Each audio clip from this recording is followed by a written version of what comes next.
to arrive late than to arrive ugly. Didn't know you could read that, but I was on time, just for the record. This early, actually. Yeah, Yeah. I know, and we're all like across the globe. So, because Colin, you're in Denver, right? Yeah, I'm in Denver. You're in New York, yeah? Yep, I'm in New York right now, and Tom's in England. So, I'm in England. I need to introduce you both to each other properly, I think, because you're two of my favorite people. Colin, Kristin is, I mean, I've already told you about Kristin. She's one of my favorite conversationalists. She's very inspiring to me too. She's a fellow Libra. Yeah. Three of us. There's three of us in the room. Dangerous. yeah, it's like the Bermuda Triangle. Let's manifest and see what happens. This will be the most indecisive podcast yet. It's just, so I don't know. Maybe I just want to find balance. Can we just figure that out? Hey, I don't know. Let's just figure it out later. Whose turn is it? Oh, no, I don't know. I'm shepherding us with a little bit of structure here today. So hopefully you're in safe hands. I'm going to let you do all the talking, Kristin. So Oh God, I don't know if you're in safe hands then, but okay, no shepherd away. I'm so happy to be here and to be chatting with you guys. So yeah, direct it however way you want, and we'll roll with it. also, Kristin, if there's anything that you can't answer or don't want to answer, just say it how it is. We'll try. No edits. If I need more time, I'll just say I'll get back to you. But no, that's a cop out. I like immediate. I don't like preordained questions. I like raw kind of. Yeah. Let's just do it. So. Wow. Well, if you like raw and just going for it, I was going to introduce you, but maybe you could introduce yourself. Who is it? Yes, I'm happy to introduce myself. I'm Kristin Simmons. I'm a practicing artist based out of New York City. I'm inspired by creativity, consumption, what people are attracted to, this idea of insatiable appetites and the way we consume not just culture, but media and the things we buy and the things that define us. And then more on the professional, boring back end. My background, I had a very traditional educational background, born and raised in New York, worked in advertising for 6 or 7 years before striking it out on my own as a visual artist. And now I do everything from painting, printmaking, sculpture. I'm starting to kind of go more into smaller, mass-produced things just because the market's taken us there. And I now also work with children face-to-face, doing some art kind of therapy work. So that may have not done it justice, Tom. You can add in color there, but I just figured starting with the why was more important than the what. So That was very colorful. I think yours is better than mine. Can I introduce you? This is please. Oh my gosh, please. Yeah, I'd love it. Yeah. No, I doubt it was better. Go. You're a visual artist.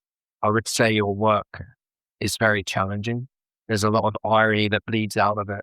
I was going to mention that you explore what we desire, what we buy, why we buy rather, as you said, why not what. And that might have something to do with your advertising career prior. Identity is a big subject matter that Corinne and I are very passionate about understanding and philosophizing. Your work sort of helps us understand how that takes shape in a very consumer heavy world.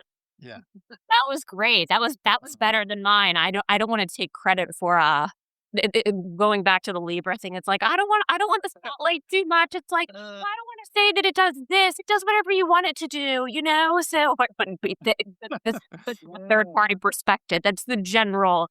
Yes, that's what I'm hoping my work does. So I'm glad to keep getting that effect. Wait, which character did you just play? A whole new voice came out of you just saying, Kristin. When I did I don't want to. That who's that? Which Kristin is that? That's like me before I had a lot of therapy 10 years ago. Or actually, or no, I still had a lot of therapy 10 years ago. Just had really, again, there's like that plateau level of like when you're with the good therapist. And then finally you can talk to them in your head like they be talking to you. And you're like, yes, finally, like you've done your job. And then the irony is that mine's actually told me she's retiring this summer. And I'm like, no, like I don't do that often. But she was like, you're happy. And I'm like, but I need the knowledge of knowing you're there. So I'm having a crazy. Yeah. Kristin, you drove your therapist to retirement I mean, I put her out of business, I think. Yeah.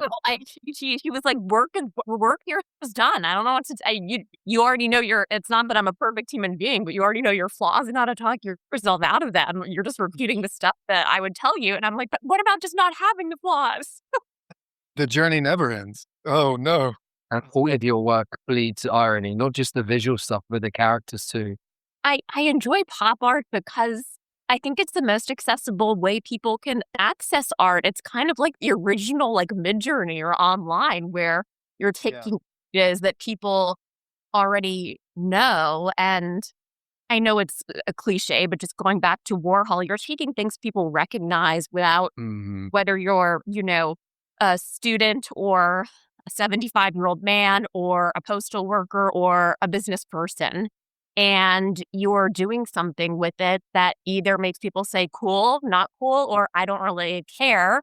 Usually it's not in the I don't really care category. But maybe for some people it is.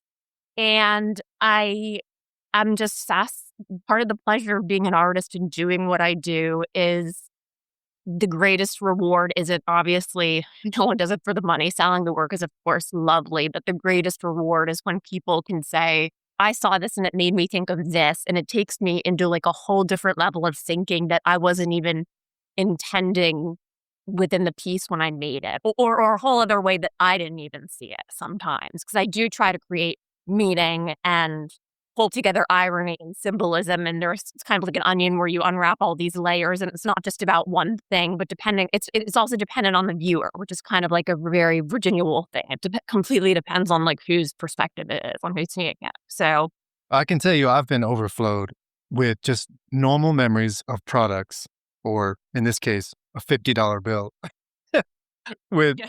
with a dead president on it, all swagged out, flowers and pink colors, and there is such an impact for what you're doing. This kind of visual art, I love it so much. Thank So let's turn the tables for a moment. We'll focus on Tom. We're gonna do our intro. Kristen, do you like being a part of a podcast intro? I've only done a handful, so sure, we'll find out. Yeah, I don't have my data yet, so yes, let's do it. All right. So Is Kristen getting a third intro? Do you want to do this one? this this is our turn to perform. I have this really epic line I start with. It goes like this. Hello and welcome to Truly Becoming. We really are. Colin? The idea behind what we do is we are huge fans of discovering very inspiring stories of real people who have turned their dreams or somewhat turned their dreams into a reality. And we want to know how you did it. So you mentioned something earlier, Kristen, about process. Are you comfortable with / could you like share a little bit about how you sort of unfold all the irony and symbolism and what people are familiar with? Like when an idea strikes you, like how you sort of, what that core essence of it is and how it sort of relates. Sure, definitely. If I can even articulate it, it might not make sense, but I'll do my best. And Tom, I just want to drill down and clarify. You're not asking how I shifted from advertising to art. You're asking more about how the ideas come out now that I'm a full-time artist, correct? Yes, but I am going to ask you the other question later. I think the things that you're drawn to aren't random. And I don't know why, but I always, even as a child, I was always curating and kind of collecting things, not in a hoarder way, in a very, I have a memory as a 5-year-old, I had lined up all my Barbies in like color coordinated outfits and took a Polaroid of them. Like, I don't know why I did that when I was 5. And then when I was, in a middle school, there were certain magazines, teen bot magazines that I kept, and I ripped out the pages and I made a huge collage on one of my bedroom walls, much to my parents' chagrin, of like all the beauty products and things that I just thought were interesting. So I think I was always given permission to, or I always trusted that, but I was given permission to play and experiment with that. And now it's kind of like the ideas are free flowing. And sometimes at first, when I first started professionally selling the work and everything, I was very academic about it or conservative about it and thought, okay, I need to have a this is what schools teach you. You need to have a reason for why you made this in art history and blah, blah, blah. And so I kind of lost a little bit of that kind of, I'm interested in this. And I don't know why when I first started doing this full time, because I think the professional world doesn't really allow you to say, I don't know why I'm making this. So, um, but now it's like seeing a puzzle after you've done it, where you can really identify like where certain pieces go together and certain themes, etc., that are running lines that you're drawn to. So, for example, right now, while I constantly have multiple projects I'm working on, some are commissions for clients, some are things where I don't know if it's going anywhere. For example, I have a project that's sitting in my studio that I started 5 years ago, and I put it down because a brighter and shinier idea came into my head that I just felt I was more excited to work on, and there was more urgency to make given the climate we were in. But now I've taken these canvases back out, and I kind of want to return to this because the idea is still good. So it can be basically what inspires me and how these ideas unfold is I'm very old school. I'm very analog. I have a filing drawer in my art studio here of things that are kind of themes. So it'll be articles I read, things I rip out. I need to hold it and feel it and read it and mark it up in order for it to stay with me. So I have like a whole drawer full of things, and some are half thought out ideas. Some are fully thought out ideas. I never took, here's a great example, something I'm working on now.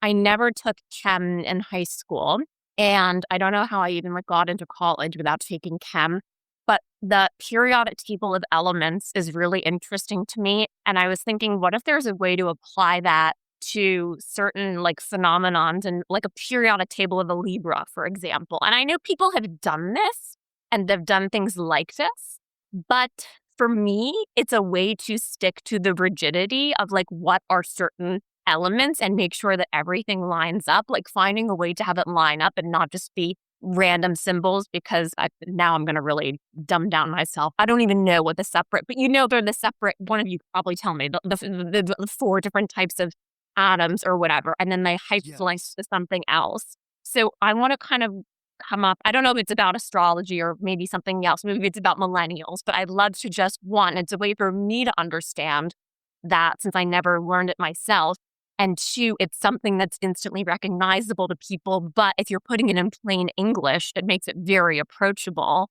And then if you have the added intuitiveness or kind of smartness of linking things as they're supposed to be, as it would be. So if a physicist or chemist was looking at it, they'd say it actually accurately matched this all up. That is where I'm at right now. That's like one of the big ideas I'm working on right now. Cool. Wow. Yeah, I'm a super fan. I'm a big science nerd. So Oh, you should have jumped in and been like, it's this and this and this. He's about to. He's absolutely about to. You have got a real life periodic table element right there called PT. And he's he's a Physartian. He's made Physartians. Yeah. Yeah. I'm going to create a school on Physartians. It's the physical side, physical education, etc. Art, of course, and science. They all mash together. I don't know why they're separate. They're all the same all the time. And to your point, I love how you're following the structure of the periodic table, which the hydrogen atom has 1, the helium atom has 2. So just like that. So it's just the amount of atoms that they have, each element contains, and then they just named them. They just made that shit up. That's all mental art of let's name this this object element with 1 atom. Let's try hydrogen. Sure. Yeah. But the way they're color coordinated and things and some, etc., I kind of want to keep that same structure. I always find it interesting how people, when I look at these tables, we all know what it is and we can see it in any color, shape, and form, but you don't really dig down to how it's interconnected. And maybe a way of me doing this is to make it more accessible to me, honestly. And like art isn't inherently Exactly. At the end of the day. Like, So, what am I seeing here? right. Yeah. Right. It's inherently like for me at the end of the day to just feel better about myself and just for something I never had the chance to. But then I'm giving it back in a way where other people can kind of Yeah. delve into it and have a chuckle. There's, a double. Right. So, Right. They'll go Google the periodic table and go, sure. oh, that's how she Yeah. tied in Libras to hydrogen or something or Or lithium. they'll be like, I don't care about this at all. Fuck it. I'm like, I don't get it. Bye. They'll just go, wow, those colors are pretty. And then Yeah, or not, or oh, I hate that, which I honestly prefer, and that's way better than indifference because hate, it's like you then have to ask people why. So yeah, I saw that as one of your quotes. That's a highlight for you. don't you think it's much more interesting, or it's easier when you say ask someone what was the worst part of your day or trip than the best? How did you come to that? Did someone really give you a lot of shit about something and you're like, I'm going to flip this around? Or did you just already have that? It's a great question, and it is a good story, so I'll tell it. It was one of my first solo shows in New York. It was probably 2017 or 18. I think it actually was my first solo show. I had these really large board game pieces, and there were two older women, late 70s, looking at my game of life pieces.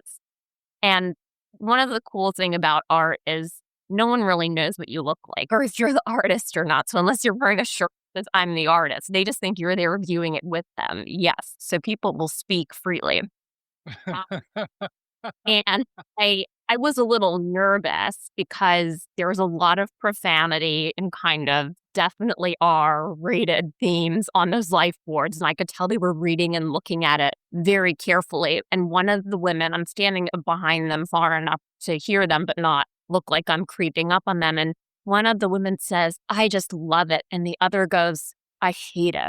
And I don't know why, but I didn't get to hear the conversation because then they kind of walked off and they started talking about it.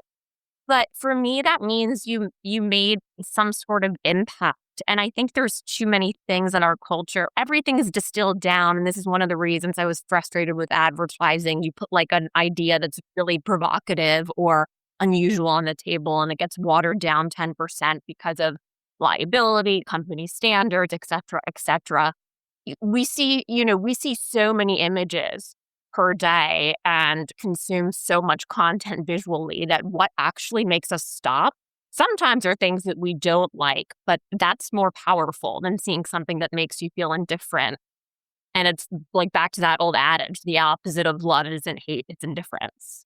So I think the strong emotion that comes from that, yeah, art should make you feel something, at least art that you find, good, whatever that means. So Yeah, that's a brave stance. I like that. And it's also, I think, deeper, as you said, right? You described it very clearly in your story because it's life isn't just all roses and positivity, is it? There's a little of everything in there, a little darkness as well. well, the roses of thorns. So yeah, you can't edit those out. I mean, I know the floors do, but if I were to draw them, they wouldn't, and they'd still have them. Everything has two sides. It's yin yang. And I'm Mhm. sure, you've seen this a lot in both of you in your professional backgrounds and the different work you've done. I mean, Colin, I want to talk to you more about you know, being a bodyguard and everything too. I feel like that's like a whole art series in and of itself, like the different types of bodyguards, like the whatever, and you can like draw the diagram and the yeah, or like and oh, I'm sure like do you like there are people who need certain kinds of bodyguards just because they want to look cool when showing up somewhere and have it and people be like, who is that? Whereas other people are like, I don't want my bodyguard to be seen, etc. So I mean, that whole world is so interesting to me as well, just so you know. I know you've done far more above and beyond that, but there is, I think, some obviously critical thinking and very high executive thinking that has to go into that role. Yeah, so many of my best, most fun stories are from are from the bodyguard I bet. phase of life. We'll tap into it. I'm curious too, because I've just met you and I'm having a blast. But you and Tommy know each other, and I've got some memory of when Tom first met you, because we talk a lot. We're best mates, Sure, yeah. and I'm like racking my brain trying to think, how did this all unfold? Tom, you take the lead on that, yeah. I'm at the Hamptons exhibition before it rained down. And I remember coming across your booth and seeing so much nostalgia in one place, so much color. It just hit me and I was in awe. the child in me was like, whoa. So I just stepped on in, was fascinated. There was a particular work that he produced. It was like a coffee table. Yeah, the toy table. Yeah, the toy table, see through coffee table, stacked end to end with everything from the 90s. So much nostalgia with all the color coordinated to a T. I think you saw the look on my face. I think you were like, who is this man child? I was like, whoa. And then you spoke. And I found out that you were the artist. And I think I just had a million questions for you. And Yeah, I never lead with that. I think, I always like welcome people into the booth, but I like to be there because if you lead with that, people are on pressure of, oh, like, I love it. I love it. It's like, I don't want that. So, but no, I think I started speaking with you and I actually, you can tell when people actually really want to engage about the work. And so that, of course, made me feel like, okay, this is someone who it's resonating with, and I'd like to speak with them more. And yeah, I think that's how it all started essentially. So I'm so glad. To be honest, Tom, I kind of forgot about that fair because I think of us more chatting in New York and going to the Affordable Art Fair together and seeing and meeting some of your other former clients who you used to work with. But I'm so happy I did that fair because even though it wasn't a profitable one for me, which is actually, I've had the fortune of really not saying about any fair except for that one with the rain down and everything. yes, and you were very kind to show me your studio in New York. I was mind blown when I walked in and just saw how you'd like decorate the place and how it is, how it is. It was like a full on gallery experience. That is kind of what it is here. It's attached to my apartment to clarify. I know we're on audio, but I did have a separate studio in Chelsea at one point. And I've never been the kind of person who likes working in a white box. I like showing art where people can see how it will live in their home. And then it kind of naturally became a selling space. It's not a retail space. It's a dormant building, obviously. But then people also like really seeing behind the scenes and behind the work and what's going on and what weird notes you have up on your wall, bulletin board and things. And I mean, that's the kind of stuff I want to see if I'm buying something. I it's not about what you make. It's like why you made it. Simple. Yeah, I'm such a fan. I'm a freak about how it's made. I want to see all the machinery, the tools, Yeah, yeah. the organization style of a workspace. The lack of organization too. It's Yeah, that's what I mean. Yeah. chaotic. So Yeah, the curation of your place is definitely a reflection of the style that you bring and certainty as well. It's really powerful. thank you. I was so inspired after you showed me around, and I'm so glad you're here. And we had some good chat as well. We spoke about quotes a lot. I think Colin mentioned it earlier. We said we come up with it. We're like we should write a book on quotes. Remember? Yeah, we had some really good conversations and you just those are far and few between in this day and age just because people don't give you the greatest gift you can give someone, I always say, is your time. And I think I was struck by so whenever people come for a studio visit, I don't know. People come in there, they can be here for 10 minutes or they can be here for 3 hours. I leave it because I don't want people to rush. And I think I was so used to like after seeing you at the fair, Tom, I was used to like the booth and the in and out of everything that you staying and asking questions and engaging just really resonated with me. And I think we've all felt it when we have certain conversations with people like, oh, this is a really interesting person and we have similar curiosities and views on things. And, it's like old friends where you can maybe not talk to them for 2 or 3 years, but you could pick up the phone and you're still going to have those, it's not what did you eat for breakfast today? It's, what's going on in life and tell me, tell me what you're thinking about and what you're chewing on or what you're struggling with. And the struggle doesn't have to be a vulnerability. It's more of like a way to let people in and get perspective on things. So yeah. And you are very much full of incredible ideas. Is there like a recent idea that you've had that you've come up with that maybe you haven't acted on yet or quote? I have, and I rarely write down what people say to me. And I have two things you said to me that I wrote down and I wasn't organized enough to go get the note out of my drawer. before you came east. Mhm. Actually, no, I remember one of them because I was really disheartened after doing the fair because I had put up a lot of money for this booth. And of course, one of the days was a total rain out. And then there was an extra fee for movers and insurance and all that nonsense, whatever. So I was really disheartened by that. And then you came for a studio visit. And after we left, and I said this to you already, I said, I don't know. I don't really know what I'm doing. I'm just flying by the seat of my pants and maybe this isn't the right thing for me. And you just kind of stopped me dead in my tracks. And you said, I have to just tell you from a third party perspective. I mean, you said it in a different way, but you looked around and you said, I'm in here and I'm looking around and I have to tell you, this is someone who knows what the fuck they're doing. And I was like, oh my God, I don't know if you were saying that to be kind at the time or it's what I needed to hear. To kind of keep me on my mission. Because when you work by yourself, and you guys know this, talking with your other guests and everything, when you work in a silo, you don't always have that person to turn to. You have people that help you. You don't always have someone to turn to being like, is this worth it? Should I just, why am I doing this? You know? So true. So I was at one of those moments where it's like, I didn't dislike making art, but I would just wondered, is it worth, all the work? And do I really know what I'm doing? Yeah. And, yeah, and then Tom, we and that's always evolving up. That's every day. If you're a self-aware person, I think it's every day. If you're a mildly self-aware person, and then Tom, another thing you did is we talked about there was some it wasn't a test, but it was you asked me 3 questions and then underlaid how they related to other questions. Like, what do you think of when you're in when you think of the sea or something? I don't know if this is a girl. It is It wasn't. It Okay, wasn't okay. it wasn't a test. It was a game, but that's why I liked it. I love games. I love the no one ever comes in and is like, "Do you want to play a game?" It's it entices the inner child in you. Most people come in and they're like, "Oh, work sucks. This is my favorite whiskey." La la la. That's the first conversation Colin and I had that night. I mean, sorry. I do care about what your favorite whiskey is, so I can send it to you guys. But I don't want to lead with that. That's the next quote I want to see. Work sucks. Fuck blah blah blah. Oh, yeah, you could put that in one of your works, right?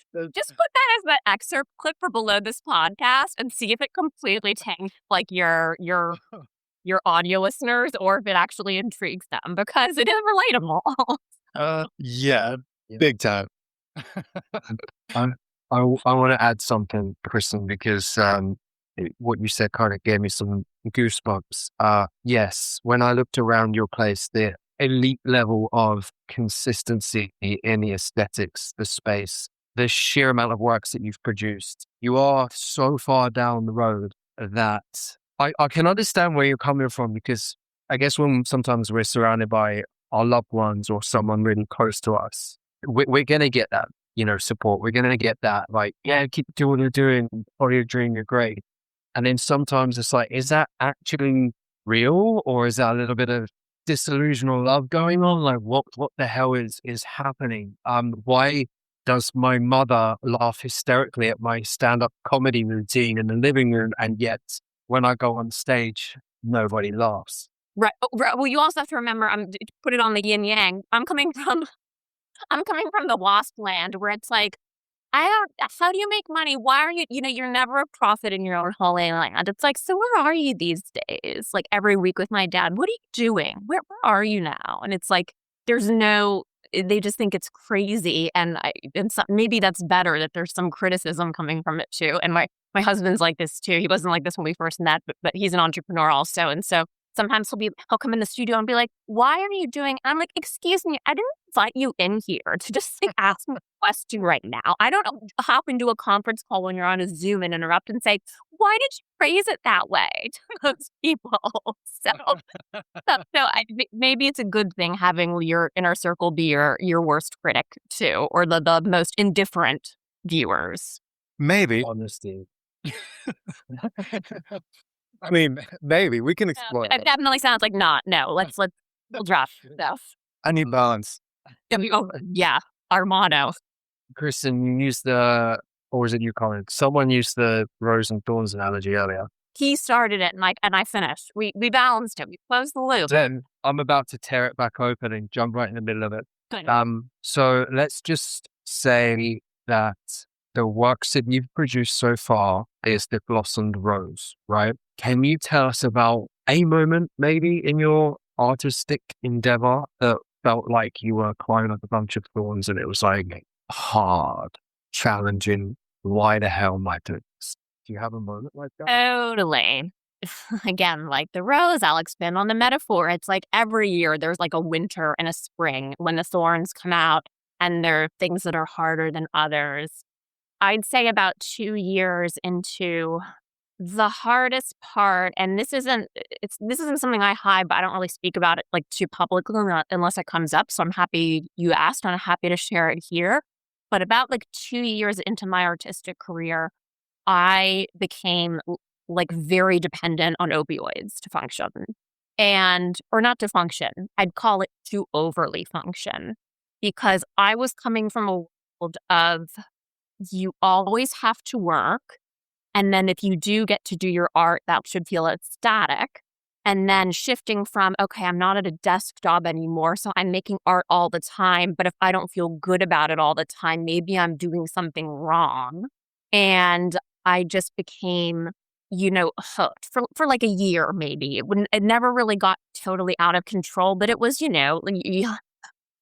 says any post like addict on anything. It never got totally out of control. I was just like getting in people's cars to buy something.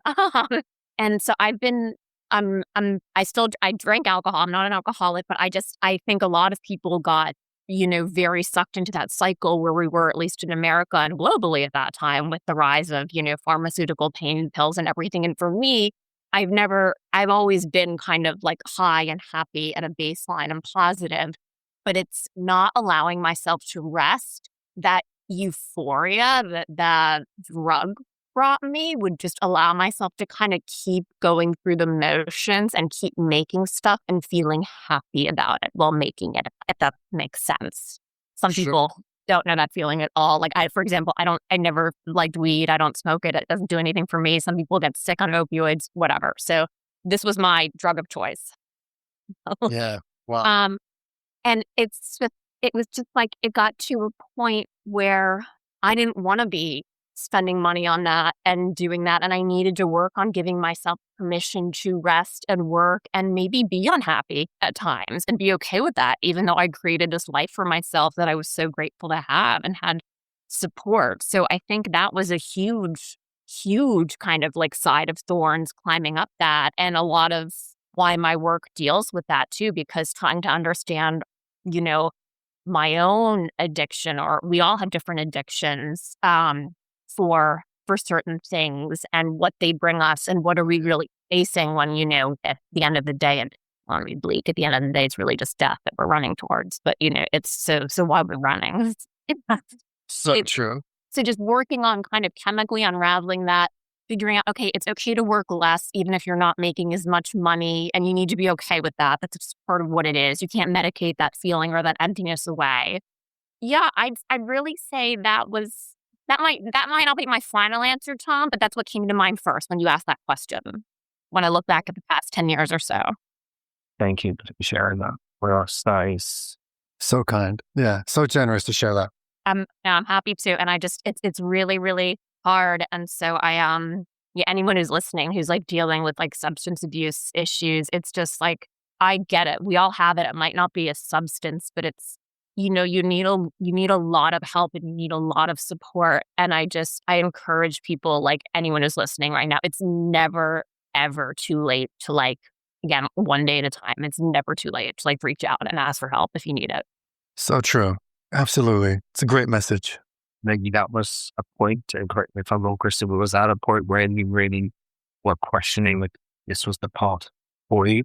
And if so, I would like to know. I think we're doing a bit of reverse storytelling here unintentionally because we kind of started it at the top in the present moment. We're kind of going back. So I think that's a good flow to follow. No, this is all about becoming. And, so I think this is like feeds in. This is the brilliant title you guys have because it feeds in. But it was during COVID, ironically, like at the very beginning when no one was outside. I couldn't contact like my dealer and stuff. And then, of course, like the world was shutting down too in terms of people buying things, etc.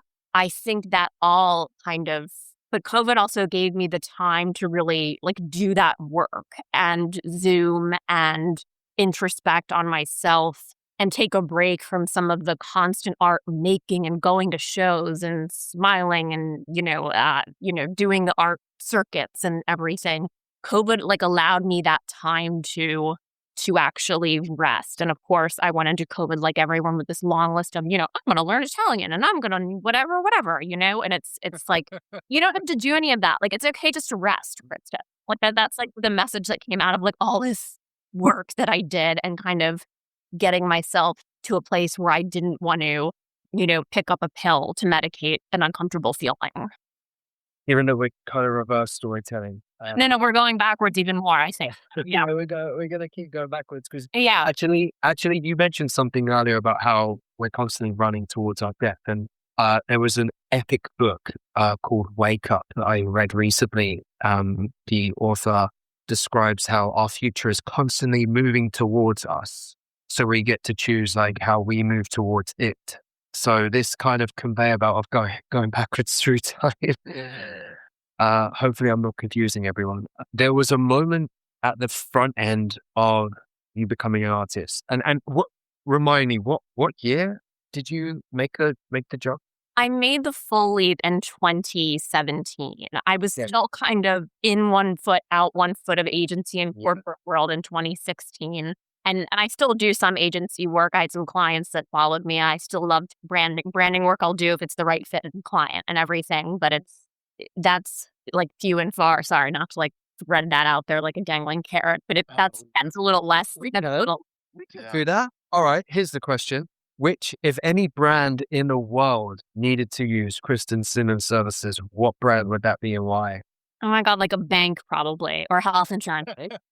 Yeah.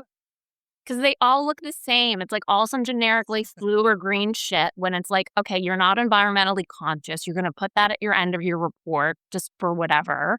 Like it just all looks the same. Like if some bank had like a kick-ass logo and a weird tagline, I'd be like, yeah, what are they going to do with my money? Even if they just don't do anything with it, that's probably better than like what half the banks are doing with it, right? I don't know. It's just these companies that have become larger than life that have no personality. It's like, what's the difference between Chase and Citi? I can't tell you. They're both banks. You know? They both like at a service level as a consumer, Whereas like at least like in like, okay, the fragrance market, for example, you could say, okay, what's the difference between like Chanel and Yves Saint Laurent for both like men's clones, for example? You probably both have like two very different pictures in your mind right now of like what the advertising is, or maybe not. Maybe you do wear on, I don't know, but or you could just women stuff, I mean, I don't know. I see Tom when you said that. He's so stylish. I love that. One image is like very sort of upper class, very well dressed, heavy, big layers, dark tones, sort of very Paris. And then on the other side, I see like a day to day, but just expensive. Yeah, like I want to smell expensive is the tagline for that, Yeah. So I just You want to take on the banks. I got it. Oh, Let's God, take no. I don't know if we did not say that. Cut that. I one need cut. I meant their visual marketing, not them as an institution. But they can't because they're just like so soulless, and it's ironic because like money is the most emotionally empowering thing for most people, or like the topic of greatest grief or success, etc. There are all these illusions around it. So like, you don't know how someone's thinking about money. How do you know where you're going to put it? If you even have the luxury of savings and putting it somewhere, let me add, yeah. That very true. Yeah. Let's play on that. So Colin and I are both banks, and we have a cool logo, a cool tagline, and we have $1 million each to spend on an advertising campaign, but it needs to be very artistic. I would answer with a question right away, which is honestly what I would say. If this was a meeting right now. I'd say, so why are you choosing to spend this $1 million on advertising? And how do you define ROI, based your return on investment? Is it more clients? Is it more clicks? Is it people understanding this is that bank and they do ABC? What is success to you? Like from that budget that you've allocated to me? Interesting question. My first instinct is maybe cliche. It's just to have banking for everyone, banking available for everyone, accessible, easy, fun, definitely. Fun. Okay, that's a word you don't hear often. I was going to say, but banking is available for most people, and it's not accessible, and so it's not everyone. Some people don't think of fun when they think of banking. I want people to leap in and go, wow, this banking with Colin is so fun. And here's this logo. So you know what I just thought of? I'm just going to, sorry to interrupt, because I'm thinking of the David Hockney painting Splash, and I'm thinking of like a logo with like someone diving like through a money bill or into a money pool. I love that, diving right into the middle of where the face is. That's so good. Yeah, because you're not really, it's not about like getting the money or accumulating it. It's like going through life with this thing that Yeah. you have to contend with. It's not about like, yeah, it's not about like jumping into a pool of money or whatever, or, you know, hiding or covering a pool of money. It's about just how do you contend and talk about this thing that we all have to deal with that is, can be very emotionally charged for people. How do you make that something that feels like a game or a journey or something enjoyable, where it's not like, you know, going to the dentist. I hate going to the dentist, but, you know, it's not like going to the dentist. I don't have one that just like gives me nitrous oxide and is like, see you in 45 minutes. I'd like love one of those, but I hate going. I like, you're picking around my mouth for an hour. I have like, okay, I have fine teeth. Yeah, And, they look right. and then it's like I'm stuck with a bill, and it's like I just dread going every time. Anything you dread going to probably needs help. It needs a reframe. Exactly. Yeah. I've got kids, young kids who are developed enough to ask questions, really interesting questions. And I'm asked to explain things like money and, of course, the dentist. But money in particular is one of those where you're like, fuck, I don't know. Like everyone has to have it. You want Sure, too, because like you don't want your own fucked up stuff about money to be imparted on your kids, and you don't want them to be completely unaware of it. So yeah, Right. Here's a piggy bank. That's like the closest like tangible translation other than we buy shit that you like with money. But it means so much more, and it is so much more charged, and there is so much more at stake. And what does it all mean? you know, yeah. like, so making it fun gives it, like your periodic table art, starts to provide access to maybe a little bit more curiosity about and more fun edification of like why it's in play, why our society cares about it, why you need it, why it's important to save or spend, and you know, all the things in between, because we all have had that struggle. Are your kids old enough where you give them allowance yet, or do they get any reward for chores or anything? Or you haven't kind of introduced Yeah, this one? they might get a shilling or two for a sweep of the house. Yeah, we have some of those. I'll give you a piece of the land and slice them there. Go clean the bathroom, child. Yeah. They actually love cleaning, which is great. And so we don't often actually reward them with money, even though sometimes we do throw that incentive out. And because that's a part of this is like, okay, what do we do? We are responsible, okay, Kristin, for like developing this concept in these kids' heads. And they're going to fucking come back to us and go, my mom and dad didn't tell me shit about money, or they told me too much, or they told me this. So it's a big deal. It's a really big deal. Totally. And I work with, I mentioned I work with some kids now doing art therapy stuff, which I love doing. And since there is so much money in my work, or I'll be with them and it's, hey, can we get a whatever? And I'll say yes to something, but no to another. And sometimes it's more dietary than not usually, but I'm finding myself as like the non-parent in these situations having to at least, I want to encourage the conversation. I don't shut it down, but one of my, it's weird calling a 4-year-old a client, but one of my like weekly, like one of the weekly children I've worked with for almost a year now, the other day, she's 4, she said, I wish everything was free and we could just have everything. And I said, I hear you, but then what would we have to look forward to? And I was just I was trying to unpack it away in my head where it's like, how do I make her understand this? You know, what do I think is the right thing to say at the time? You know, how do you not make it a whole like song and dance of, okay, I'm going to tune out after 30 seconds of you talking. It's like, how do you just get back like one thing saying, I hear you, and that would be cool. But then this was the implication of that. I don't know. I'm not a parent, so I don't know. Are you sure that was with you and the 4-year-old? I think that was our conversation, wasn't it? Because I'm aligned with her.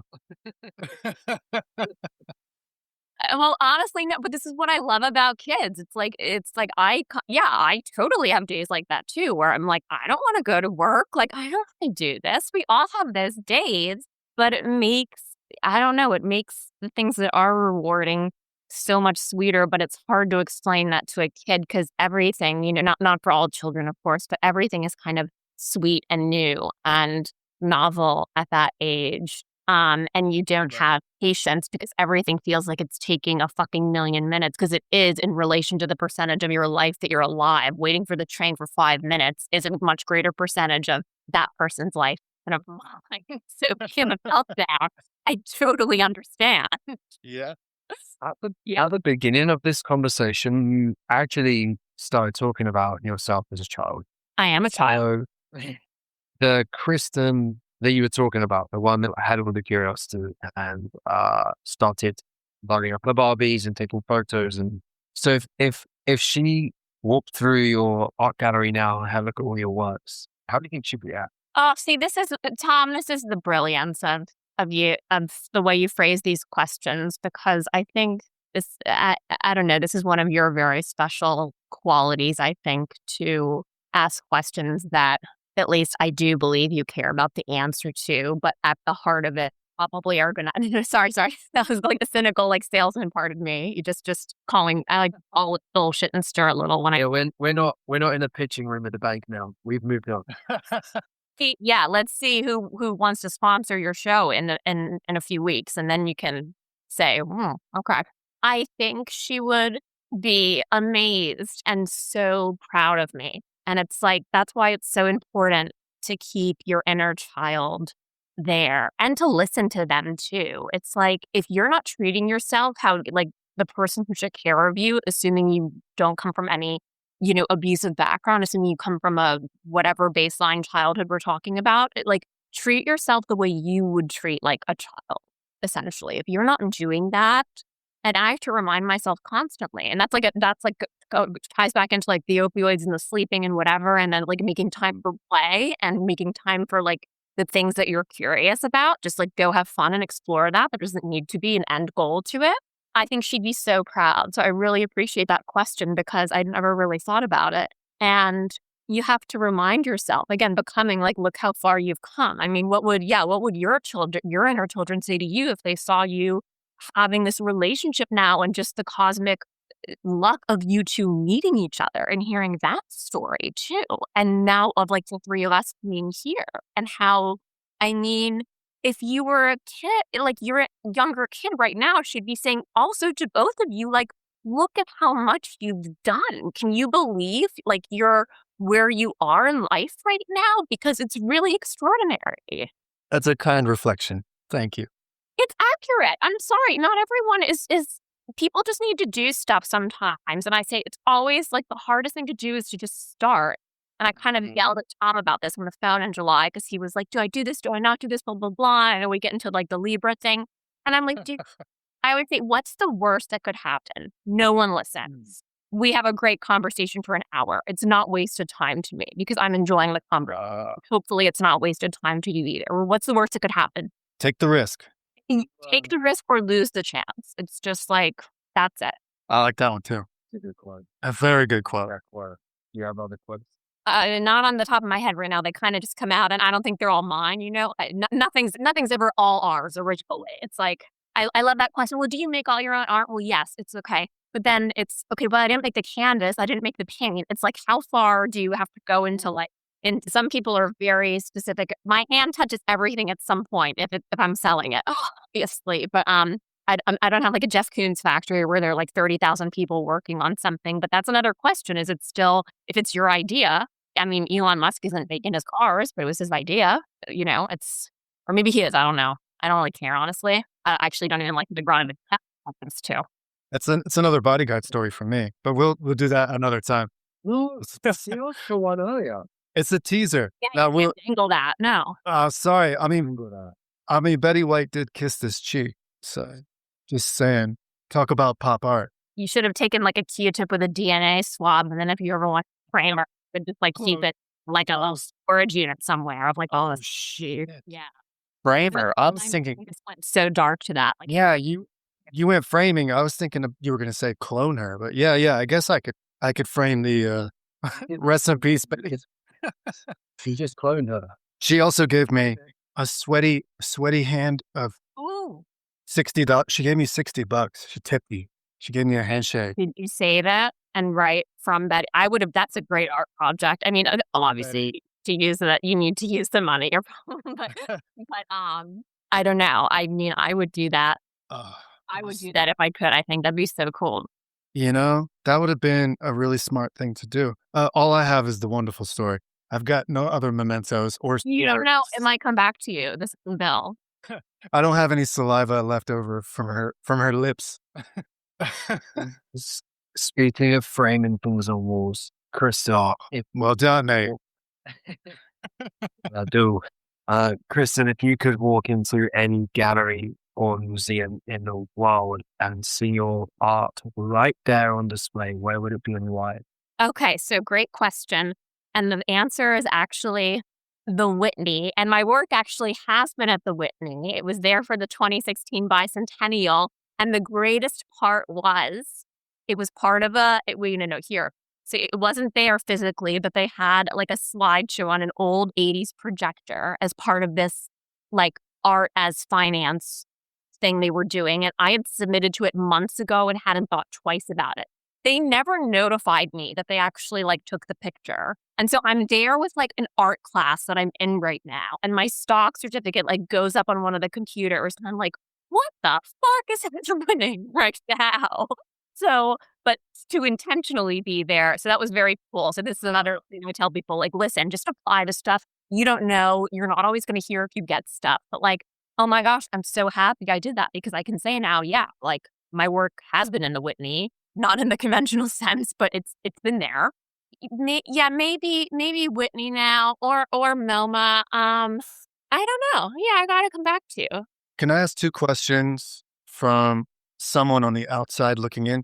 What and where's the Whitney? And what is the actual mechanics of getting your art in a place like the Whitney? Or you had the UN building website. Like, what is that process? And is it simpler than I have like a very fantastical fantasy built in my head, but let me know what. And I'd love to hear your idea because it actually is probably simpler, whatever your fantastical idea is and what actually. And I also I don't know how it happens for a lot of people. I can speak generally how it's happened for me and my perception of how it happens for other people. I think it's different, but like anything, it's right person, right place, right time. So the UN Secretary General called you up? So I was sitting next to someone at a dinner. It's always like this. I was sitting next to someone at a dinner and I had a close friend of mine. She's still a close friend who really was involved in my business when I first started because she's like a great, Tom, you should meet her at some point. But yeah, she's great. She was kind of like, the work you're doing is amazing. She was a salesperson. She goes, I want to support you and I want to help you. I'm not in the art world. And I go, that's better. It's better that you're not in the art world because art world people are like, there's too much frou-frou around. Did you get an MFA? What's your background? Blah, blah, blah. That's not people who are necessarily are going to buy my work right now just because the work I'm doing now isn't in vogue from an academic gallery perspective. So she basically said, there are these people at the UN, they want to talk about like industries where women are underrepresented, like STEM and engineering. And I go, well, what about art? And she goes, what do you mean, what about art? And I go, well, can you name 5 female visual artists? And she says, ooh, that like took me a little longer than I wanted it to. And she's, a well-educated, well-read person and a history major. Most people, at their college educated. Way to and challenge. that means you're underrepresented in museums. And she took that to this person who was part of this group that at the UN at the time to the CEO and said, we need to focus on this. And I think I have an artist who can help us, get the message out. And unfortunately, that was like right before COVID. So it was there in like September of 19, like giving a talk and everything. And then the world like shut down in January, but I'm still very proud of that work. And yeah, that was a really lovely But logistically, in terms of, like anything else, it's just like moving stuff and getting hands on things in crates. I mean, Tom, you saw a lot of this at like the art fair too. There's no special process other than, I mean, in some buildings in New York, you see, some pieces getting like craned in and out of buildings, like on top stories. So, but other than that, it's like, how do you get a piano in like a or apartment? It's just like the same way you would do with anything else. How do you get an elephant at the Big Apple Circus? It's just a lot of moving and logistics, but I don't think that was the question. Was more from the No, I'll take that. I'm actually into that part too. So yeah, cool. There'll be others out there who are gonna want to know what straps they use, how they protected the art. Oh God, yeah, and I mean, and then it's what's it made of? Is it climate controlled? Is it going in a vehicle? Who's handling it? It's just, I'm very like, I'll roll my sleeves up and I have like a first aid kit when I get somewhere so I can fix anything that's been damaged in transit. 'Cause I would rather like not spend so much time, which has gotten me in trouble at points. I would rather not spend so much time worrying about how something is packed and sweating and expensing my time and everything. And I'd rather, because usually you have to fix something on the spot anyway. That's just how it is. That's how it goes. Okay, I didn't know that. Or whatever, or I do at least. Like a frame, whatever. There's always something you want to adjust as the artist. So I'm like, if I'm going to be doing that anyway, like, we'll either fix it on the spot, or if it's not how I want to show it, we don't show it. Fascinating. Yeah. I love that. Can we talk a little bit further about underrepresented women in art and tie it into a dream you once told me you had, Kristin? If you're comfortable, or we could. Is this about the women's building I told you about? It sounds like a harem when I say it that way, so we should really clarify. Okay. I will ask you, what is your dream? Yeah, so this was, when we first met a few years ago, I had a dream of having so much about art is just getting people out of the door to like see the right things in the flesh, because I always like to joke that unlike dating online, most people see my work in person and they're like, oh my gosh, it's so much better in person. So, but not everyone has the time, the means, or the access to see it.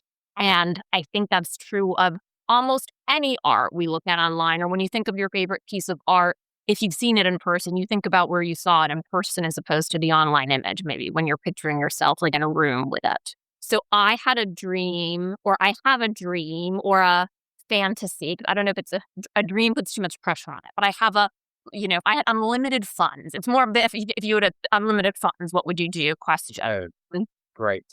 Because it's not like I don't want it to happen. It's just would require me abandoning a lot of purpose for why I do what I do now and getting a bigger team, which isn't impossible. But anyway, if you like to buy like an office building, like a WeWork or like a vacant office building in New York, divide the building into studios specifically for female artists. So imagine you go to like a WeWork building or an office building where there are multiple offices on different floors or whatever. You get to the bottom of the building and it has everyone's name and a floor plan. And twice throughout the year, the building is open to like the public of New York, or maybe more than that. The point is it's open. It's not open all the time because people need their privacy, but people can basically have studio visits, but it's in central Manhattan. You're not going out to like a ferry like in Brooklyn or Queens somewhere. It's at least like 50 to 100 artists because people get bored very quickly and want to be able to just go boom, boom, boom. And they either, they're walking by the doors, like think of it like a door almost, like, and you either can go and step into that world or not. But it's like a night at the like art museum building or whatever. And then these female artists are there of all age, nationalities, whatever. But it's just the privilege of getting that space, being centrally in Manhattan. And I don't know if it would be, I think they need at least a year to be there. It could be a yearly or, twice yearly thing, or who knows, but just giving people the opportunity to have people's eyes on it and see what they're doing. What would that feel like to walk through those doors first time? Know what you manifested. Well, no, I want to ask you guys, like, doesn't that sound kind of cool? It's kind of like a pick your own adventure game. It's like, do I want to go through the floor or not? I can keep like going or I can't. Like, maybe that's the theme of one of the nights. Some people close all their doors and they say what they think their art is about on one piece of paper, and you can knock. And if you want to go in and learn more, like that's a adventure game, Yeah, I'm a big fan. the gamification is definitely Yeah. really cool, but also just the ability to give people that opportunity. Artists, female artists in this case, an undiscovered, kind of untapped source of such creativity coming from such wonderful people. But, it goes both directions, right? You want to see someone who comes in with a much darker kind of output and then potentially someone with a much brighter, but you get a little bit of everything. I think that is, and plus the cultural aspect, come from different places in the world, different influences. Yeah, that sounds phenomenal. Totally. Yeah. I just think it'd be so cool. And like, who wouldn't want to go to that event? It just sounds like it's like an art fair without all the bullshit of the gallerists. Aha. There we go. Now we got You know peeling what the I curtain a mean? little bit. It's There's like, some real yeah. motivation. Where it's like, okay, they want to display it this way, that way. I don't have to like watch what I'm hitting and stuff. And, like all the galleries just feel like these white spaces and they all have the same like people behind the desk who like don't know anything and don't look you in the eye. And it's just like, Wow. it's not inviting. Sorry, I'm being very general right now, but we all know what I'm talking about it from in a conceptual way. So with Yeah. Well, galleries, it's become too sterile. And again, it gets back to that like, okay, well, what's your reason? It's like the bank. Like, what are you doing with your artists? Like, if you're really just showing art as an alternative asset class, like that kind of limits it to how does the market deem the value of this based on auctions or whatever. yeah, And there's the feeling. yeah, unfortunately, there used to be there is a great gallery. I think it's still there. There's a gallery in LA called Gallery 1988. And I love that. I hope they're still around. I'm going to Google it. But I loved going there because it was run by someone who used to run a screen printing shop. And I think so at least. And you could just go in and like, how you like when you were a kid, you'd go into a store and like flip through posters. They have that like with artists though, like original screen print, everything from $50 to $800. Vibrant like works and stuff you could just like flip through and they would not like be breathing down your shoulder like trying to, whatever. It was so inviting and the price points were inviting and everything and they were all originals and it was awesome. Speaking of inviting, who would you want to invite us into your studio? There could be anyone in the world to come and look at your art and they have a look around and then they make purchase. Who would that be? Colin, now that we're here, because it's really hard. No, I'm serious. I know that's gonna come off like a cop out, but I think it's really like thank you for staying with the conversation. But I have a really hard time like if someone does something that's creative, I have a really hard time talking to them or getting into it without really picturing them in their space and what they're doing. And so I'd really love for that to happen at some point if you're coming to New York. Yeah, I was just in New York recently. I'll be back. I'll be back. All right. Well, I'm gonna come check it out. Yeah, I'm super now that we're excited. connected, yeah, for sure. Yeah, come. And if you can only spend 10 minutes, great. That's fine. But yeah, I'd like for you to Can't wait. then you can ideate back to me. Okay, but why didn't you talk about this? Or like that's not very good over there. So you say whatever. It's a safe space, but it's Yeah. not again, it's like I'm sure if I went into either of your homes, there'd be things on your bookshelf that I didn't expect, and I'd want to have a conversation with you about it if you allowed me to. So I love that. Yeah. Yeah. Yeah, I've got a drawing of a donkey right there. Okay, I Right love there. that. You would not have pictured that at all for whatever reason. Just Yeah. And what when in one of my former careers, I was known as the local ass man. So me profile. and it's because I was a farrier. A farrier is responsible for equine hoof care, equine care from the knee down, and donkeys are known to be stubborn. However, I've got a certain personality that just fits really well with these stubborn asses. So people would call me, they would call me to come fix their asses' hooves, and I would fucking do that. So how do you do that? Like I wouldn't even know where you start. You can't like put them in something. How do you change a hoof? I actually don't know. Oh, you don't change it. You trim it like your fingernails. Oh, and they don't feel it because but how do you get them to stand still? That's the art. That's the art of presence and energy. I had this donkey. I'll tell this quick anecdote. I There was want this- to hear. I got a phone call from another farrier, one of my mentors, and he was like, "Hey, I got this client. They've got this donkey. It's kind of dangerous. Everyone's scared to get close to it. I know you've got skills working with donkeys. Can you come check it out?" So I drive over to this farm and I go to this big red old tobacco barn that's now just kind of for donkeys and storage and hay and such. And I go inside, and there's 3 people surrounding a donkey, and it slams its back hoof on one of the sills that's at the bottom of the barn, and it's echoing through the barn. And they start to kind of move and wiggle off, and I see it's a miniature donkey. It's like this big. Like little Sebastian from Parks and Rec? It's Like a Parks and Rec? Oh my God. yeah, it's like this tall. And they tell me the donkey's name's Diesel, and they're like, we don't know what you're gonna do here. You know, this donkey is a real danger, a real problem. So I took a look at the situation. I'm like, okay, let the donkey go. You guys go over here. I'll be over here. 15 minutes goes by. The donkey's not tied to anything, not being held. 15 minutes goes by. It's quiet. I look over. They're all just like gaping, mouths open, wondering what's going on. That donkey just needed a little peace, just a little love and care, just a little patience. That's all it took. Hence why I got the nickname the Ass Man of Southern Maryland. I love that. But I'm sorry, I'm still so interested in the mechanics. So their foot stays still while you do this? Like you're doing it well. The idea is that their hooves and their foot stays still, like how you would when you're clipping your nails, you just aren't really, Most ideally. You walk up to the side of the animal, because, equines, they're 4 legs. You put your hand, you grace your hand down the back of their leg, their fetlock. There's some fur there called their fetlock. You kind of tickle that. They lift their hoof up. If they're tall enough, you can put it between their legs if they're like bigger horses or donkeys, and you can hold it with your leg and do your work. Buy them a drink first. Seriously, though. I mean, slap them on the bottom. If they're small enough, you just hold their little teeny hoof. Then you clip. That is so. You clip it. You file it with your rasp. You put it down. You go to the next one, the next one, the next one. In the end, you're done. The donkey's got beautiful nails. They're feeling good about themselves. This is like the coolest fun fact. I don't know why. I'm so happy we got onto this. This is like the best fun fact I've heard all year from someone, possibly in my whole lifetime. So I'll finish the story. I met an older gentleman in an airplane. No, that's okay.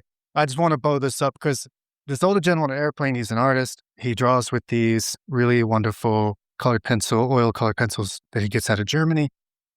We get talking about this stuff because he's showing me his muses. What he draws are these donkeys that live nearby. And he's like, all these different pictures. I tell him the Ass Man story. Next thing you know, I'm getting a envelope in the mail of one of his drawings of one of his donkeys. And here we go. I got it hung up. So he just sent me another one. That's why I pulled that. I love that. Oh my gosh. How cool. Wow. Yeah, that's Kristin, what have you signed yourself up for here? Owen's going to expect No, I don't do any work for free. Please. You guys are going to get a bill after this for my time. Well, we just got you a pitch with any bank in the world. I think what happened is we all got blackballed from every bank in the world. I think that's where that conversation we landed up. You got to go call Jace any minute being like, Send it to Tom's bank, Thorny Rose Bank and Trust. You can send her. oh my gosh. Maybe the bank will say, Kristin, we really like your Manhattan idea. I think that's going to make us look good. So we're going to roll with that. Listen, who knows? We can, that's the whole point of doing this. What's the worst that can happen? What kind of world do you hope your art built? What kind of world? I don't know listen, I don't think any one person's art can change the world, but the people who come into my world of art, I hope that it allows them to maybe just stop and think for a moment or two. And you don't even have to think about the layers or whatever, but if it's just the humor or the color of something to make people pause, take that second, and then move on. That's what I find really valuable because we're in such an attention fragmented economy and culture scape right now. And I suffer from it too, that to have that time and to have that moment is important. And I'm worried that if we don't create those spaces for ourselves, we'll lose it entirely. I mean, we can get into AI and everything now with the machines and how things are going to be automated, but you can't have something think for you. So it's a privilege to be able to protect that space, but you need to exercise that muscle. Is there any advice you'll give your younger self The one who was about to embark on the art journey. She doesn't know what she's capable of right now. She hasn't seen your studio yet. Part of me always says, why did you wait so long? I mean, I think a lot of people say, oh my gosh, why did anytime someone kind of quits their job or starts a company or has something they want to do that they can't, usually I always hear them say, I can't believe we waited so long. I hope that's what's happening now with you guys doing this podcast, and I'll flip the question back to you guys. Like, how do you want this to affect the world for the people that do listen? What are you hoping they take? Yeah, Tommy, let her know. We can Tell Kristin. Well, Colin and I had a conversation, heavily philosophical conversation, 2 years ago, where a common thread we both shared in our romance is that there's a 16 or 17-year-old version of ourselves who just needed that little bit of guidance. Like, hey, we had dreams, we had like ideas, we had fantasies, but we're both living in almost counterintuitive societies where it's like, yeah, but what are you going to do for a job? And so when I took a little bit of time out last year from the work I was doing and traveled around the US, I had the opportunity to meet lots of creatives, artists, actors, filmmakers, authors, painters, visual artists, performers, the full works. And I was obsessed with their stories. And I thought, wow, if I'd have heard these at like 16, 17, I would have probably had a bit more courage to push myself into the thing that lit me up instead of finding like other ways to try and go about it, if that makes sense. So yeah, to answer your question, the reason I'm doing it is to, maybe there's people out there who are there right now and need to hear some stories like this, not necessarily for like a blueprint as such, because it's different for everybody, but just to know that it can be done and there can be success in this, whatever it means to them. I am inspired, certainly by your story, certainly by your studio. All the color really speaks to a big part of who I am. So, yeah. That's a beautiful statement. And yeah, I know we have to wrap, but I think that's the number one thing too for me. If I could tell myself something starting, listen, success is not just money in the bank. It's bigger. Why didn't I meet you at 21? I would have loved to have heard that. No, I wouldn't have known that at 21. I would have been like, get away from me. I got to go back to work right now. So, I mean, and maybe that's the tagline for TR Bank. I mean, a success is not just money in the bank. Oh, I love That's the bank where I'd be like, tell me more. I think the Los Tres Libras just created our own Libra Bank. Well, there is a Libra fund. It's a hedge fund in New York already. So just let's not even, we may have to cut this. You don't want to get into, yeah. All right. We'll stick with the Thorny Rose Bank and Trust. Yeah. Tommy and I we want to give your story and others like you an opportunity to tell it. We also want to influence people's ideas and dreams. And if they might have thought, oh, I'll never get my art in the Whitney, then they'll hear your story and go, actually, it could just happen on accident. So fucking A, let's keep doing it. Exactly. What's the worst that could happen? Just do it. Yeah. And the strugglers. We got serious in this conversation, which I love. And the struggles are very real. I know you got to go tell me which is your struggle. No, the child in me is jumping up and down saying, I've got an answer. Oh, okay, go for it. A renewed answer. It's like, I know we're adults, but can we just like live in a world where we just get to play and not worry about shit all the time? Yeah. Yeah, not all the time, but if there is time to do that, you have to carve it out. You can keep that space sacred. And thank you guys for allowed me to do it today and remind myself of why I do what I do. So I really appreciate your time and you guys doing this. Thank you, Kristin. Thank you, Tom. Thank you, Donkey Diesel, wherever you are. And the artist, Curtis Ward, I forgot to mention his name. Thank you, Curtis. Kristin, in 30 seconds, what is next? What is upcoming? What is right now? What do you want to say?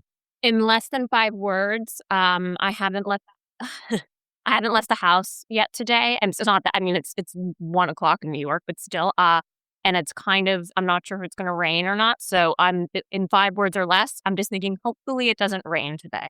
'Cause I'd like to get outside. Yeah, get out the door. It's a banal answer, but we've gone from deep to whatever, and now my mind is in the immediate. So Way to be present. That I love. that's what's next for today. I'm going to get myself outside. Hopefully it doesn't rain today. There we go. Could we convert that onto a canvas in some capacity? We could. I don't know if I'd want that on a canvas. It's like the Dolly Parton thing. You can't have the rainbows without the rain. I don't know if I want that message. I'm going to the loo, so Nice. you can get a picture of me like Calvin peeing out on the ground. Love it. That's my thing. Tom, what about you? Mine is, where do I take this guy? I'm going to improv. I'm going to do improvisation. It's not a haiku. You don't have to worry about the synonyms, but this would be a great way to end every show. And then you guys have a quote of like you book of all the quotations and things, and like a exquisite corpse thing. That could be kind of fun. Yeah. I'll leave you with a quote. The clock moves forward until it stops. Doomsday clock? Well, Kristin said earlier about we're moving towards dinner. So I made a quote. But do we truly die? That's the question. Yeah, time's a digital construct too. Listen, it's just how we've. Yeah, it's its own dimension. So I don't think we want to leave this conversation. No, if you're 17 and listening now, though, please don't go slit your wrists. This is like getting very deep, and so just yeah, it's far. Yeah, it's getting too deep. You know what? You have so much time in life, and you have so little time. We don't know when it's going to end. Yeah. Call someone. Yeah, use it well. Love yourself. Something I've learned today is that creativity helps us to know ourselves better, helps us regulate our emotions so we can become a stronger presence for others. Wonderful, Tom. Thank you. I think that. Thank you. Thanks, Tom. Any others? Any takers? No, mate. That's a mic drop. Kristin, that was awesome. Thank you so much. Thank you guys so much. Yeah. Is this how Libras say goodbye? Why is it so hard? I don't want to go. Well, you can kind of hear there's like a guy like yelling in my hallway now, so maybe it's just an annoying audio thing. But no, I didn't know if you guys had a signature goodbye, like a We can't hear that. goodbye thing. Oh, okay, good. I was already worried about it's New York and I have no control over the sound. So, yeah. We usually wrap for like 2 minutes after the guest has gone and say really wonderful things. And Sort of. Oh, don't believe any of it. Yeah, I'd love for you to be like, oh, that was such a shitty guest, blah, blah, blah. Yeah. Or the worst part about the interview was whatever. So yeah, cool. Well, I will hop off then. And thank you, because I know you got to run, Tom, but thank you guys for your time calling. Please connect with you when you're in New York next. So I will. Thank you so much for the invitation. Can't wait. cheers, guys. Thank you so much. Bye. Bye. Bye. Wow. Oh, Colin's just falling on the floor. It's my signature fall down after a incredible interview. Mate, She was magic. absolutely magic. And again, we tapped into the real, the struggle, the victories, the dreams, the fantasies, the fun. Yeah, it's Wow. phenomenal. So much color. If you enjoyed the session today, the conversation, and you would like to learn more about Kristin Simmons' artwork, then go check her out at Kristin Simmons Art. And if there's someone that you know, .com, if there's someone that you know who needs to hear this, right, based on the things that we spoke about today, maybe a little bit of inspiration or some ideation, come hit us up at Truly Becoming. We'll link it. We'll provide you links. Until next time. Until next time. Thanks, everyone. Playfully presented by Colin Chavis And Tom Rose. Bye-bye.